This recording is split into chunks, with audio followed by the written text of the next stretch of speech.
Week one in college football saw four quarterbacks change their draft projections and maybe the course of the way their season needs to go. We're getting into them today on Pumped Up or Roughed Up here on Locked On NFL Draft. You are Locked On NFL Draft, your daily podcast covering the NFL Draft. Part of the Locked On Podcast Network, your team every day. Welcome back, folks. It's Locked On NFL Draft, part of the Locked On Podcast Network. Thanks for making us your first listen. Check out another Locked On show for your second, whether it's the Chiefs show, the Niners show, any of your hometown shows. You want to hear what's going on for your team around the NFL. Now, today, we are here on the Locked On Podcast Network, your team every day for free on every platform that we can find, and maybe some that I haven't even come up yet. We're brought to you today by Prize Picks. This episode is for you. Pick 2 to 5 players and just pick their overs and unders and get it done real fast. First time you get a 100% instant deposit match on $100 with the promo code Locked On. Check out Prize Picks. I'll tell you more about that later.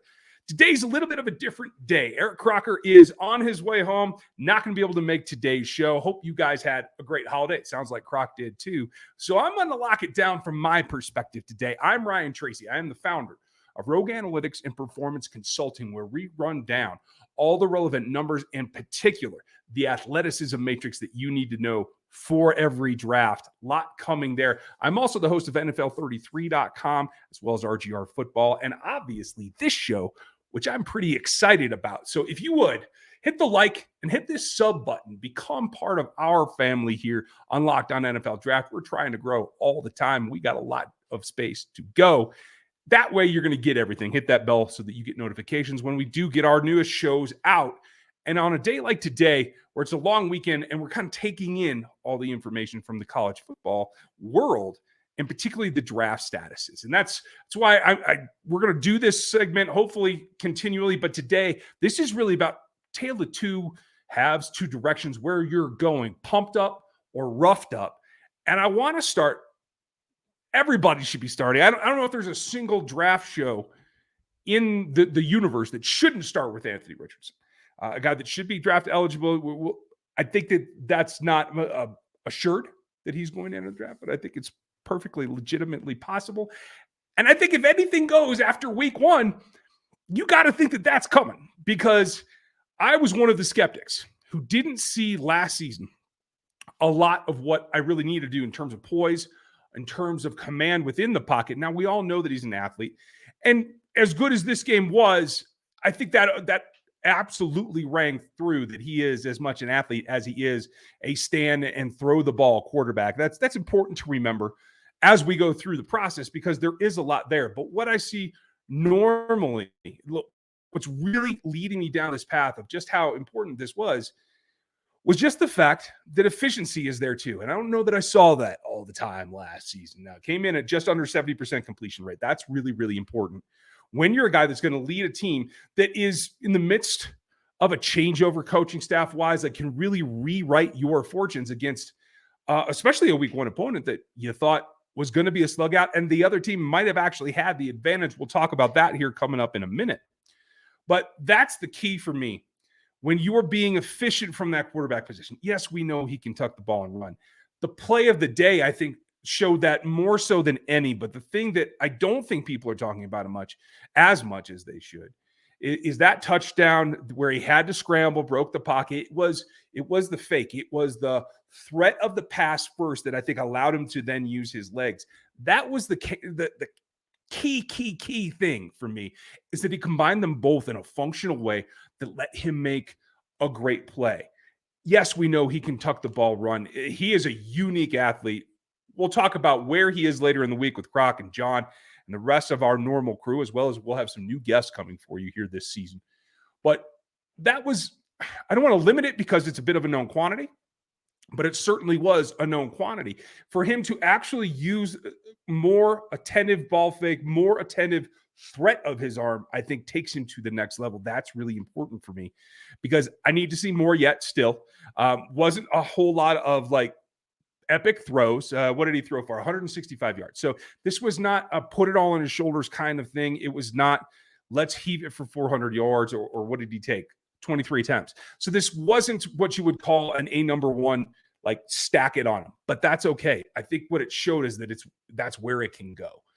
I think this is really exciting because we've seen recently, especially last year's class, the quarterbacks end up being what we thought we were there a lot of the time. I think Anthony Richardson has a chance to be that guy that really progresses through the season to really change where we're starting at and where he ends at, because he was not on our list of guys we had to watch this weekend, right? It was going to be interesting to see what he did. It was not the foregone conclusion. So he has pumped himself up, and I think he should be very happy about that. Now, a guy that is probably a little bit roughed up, and it was due to a little bit of pressure. I have to give him that. But on the opposite side of that same game, I think you saw with a couple of opportunities to score late and not being able to get it done. Cam Rising is a quarterback for the Utah Utes that I really do like, and I think he was a guy that was poised to come up this season. I'm not one that's going to overly take that away. The interception there at the end of the game really was unfortunate. It wasn't all him. I know that the receiver fell down. There is a lot of that as well. But it's more the opportunities to score that weren't capitalized on. For me, that's a bit of a difference. But when you look at it, nearly as efficient at 67.7% completion rate, that's key. That is something that goes a long way and that you will be able to emulate over the season. And I do feel like what we saw from Rising last season makes us think that he will be able to emulate and repeat that going forward. The one TD, the one interception there at the very end. The difference was that he had a little bit more big time throw, big time kind of like he's got to do it with the arm. I think he's also a very athletic quarterback, but I don't think he relies on it as much as Richardson does. So these two guys, I don't know that they've made their fortune yet, but they've certainly opened eyes in different directions that I think next week's games are going to be crucial. Can they take the step forward for both of them? Because I think Rising can get back on track as well.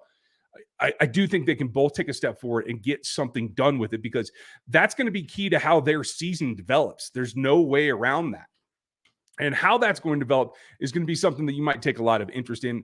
That might be true for the NFL as well, because our new friends from Prize Picks are our key sponsor, and they have a great deal for you. It's a different way to play daily fantasy, whether you're taking what Richardson is going to do next week, what Patrick Mahomes is going to do in the league.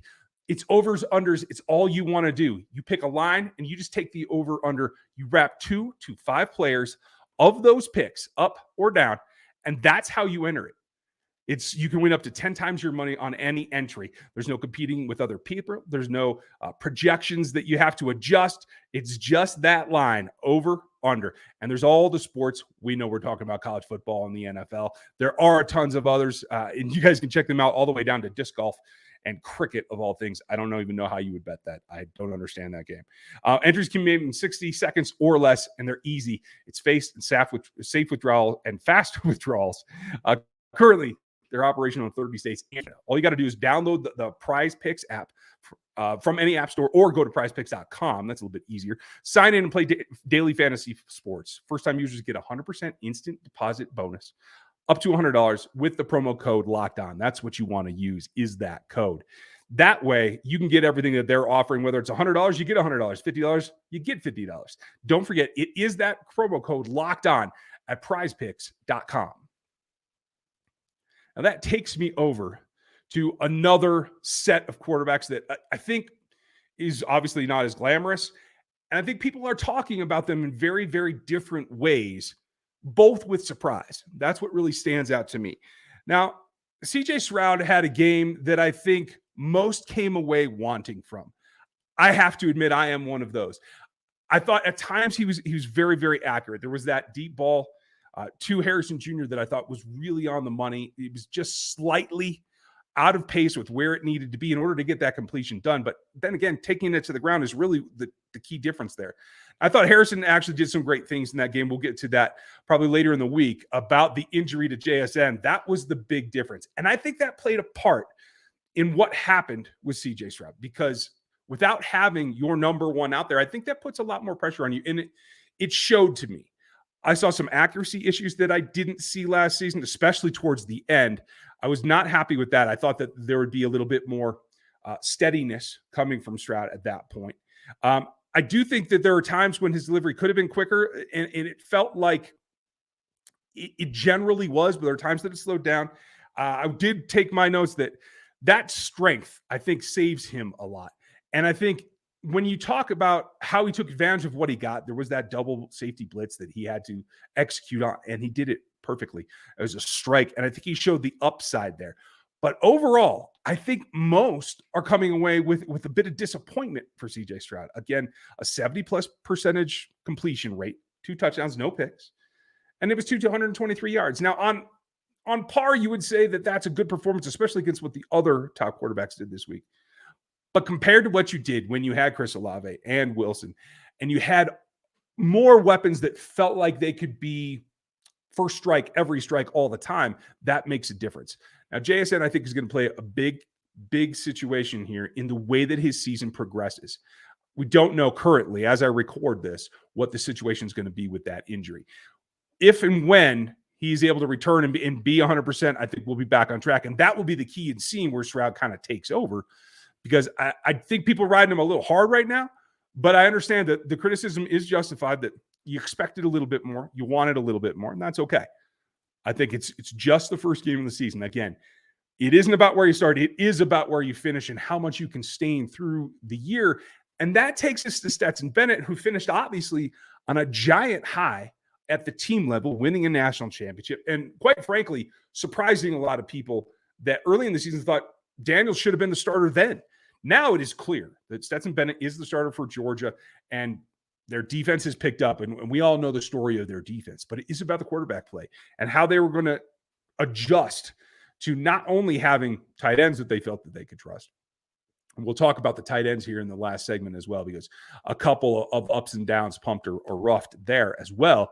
But I thought that it was poised. Now, this is a step up. Again, you expected more of a fight in that ball game that I don't think they necessarily got.